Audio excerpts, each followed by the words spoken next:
ce qu'on a mené avec plusieurs associations s'inscrit dans la démarche qualité de l'emploi, sur le focus santé au travail. L'objectif étant de partir du vécu des structures. Quand on parle de qualité de vie au travail, on parle vraiment plutôt d'organisation de travail, de management, de se mettre autour d'une table et de commencer à se poser des questions, c'est déjà faire de la qualité de vie au travail. Aller à la pêche aux infos avec la CRES et de rencontrer d'autres collègues qui eux aussi sont dans cette démarche-là, on trouvait ça plutôt intéressant.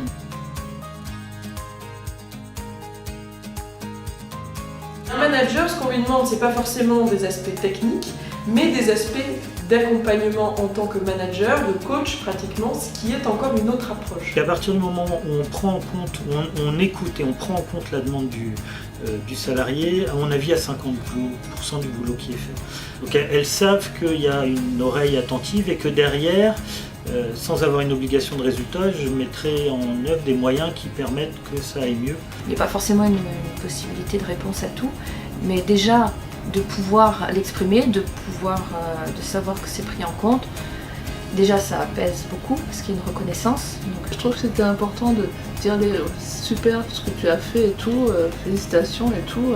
Voilà, et puis pour motiver, c'est pour une question de motiver les troupes pour aller plus loin, quoi.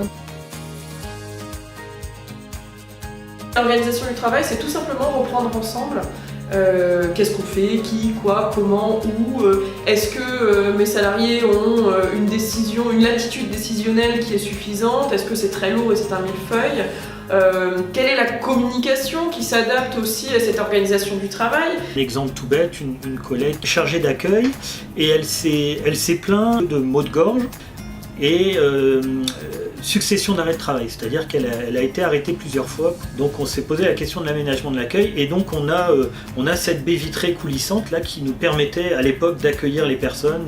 Et donc on s'est rendu compte qu'en ayant cette baie vitrée ouverte et la porte de l'accueil ouverte, on avait un courant d'air permanent et on était en plein dans le courant d'air. Donc la décision a été prise de fermer cette baie vitrée et de réaménager totalement l'accueil. Donc voilà un exemple de tout bête, mais vraiment tout bête de réaménagement qui a permis d'une part de diminuer les arrêts de travail et d'autre part une qualité d'accueil qui s'est retrouvée améliorée. La qualité de vie au travail aujourd'hui, l'élément primordial c'est le sens. C'est quel sens on va donner à mon travail. C'est-à-dire avant même de savoir ce qu'on fait, pourquoi on le fait. C'est que pour moi en fait la qualité de vie au travail c'est jamais abouti. C'est pas une tâche qu'on se met sur 6 mois et puis après c'est bon, on est parti pour 10 ans. La qualité de vie au travail c'est quelque chose qui se termine jamais. Nous on le voit ici, des salariés qui vont bien, travaillent bien à mon avis. Des retours des usagers qui sont positifs aussi en disant on se sent bien accueilli à l'Agora. Pourquoi on se sent bien accueilli à l'Agora? Parce que l'équipe salariée s'y sent bien. Voilà. Si vous n'avez pas une bonne qualité de vie au travail, vous n'allez pas avoir un accompagnement correct de vos usagers. Ça, c'est la première chose. La deuxième chose, c'est que quand on parle de qualité de vie au travail, on parle de santé. On parle pas de quelque chose de superflu, on parle vraiment de la santé de vos salariés.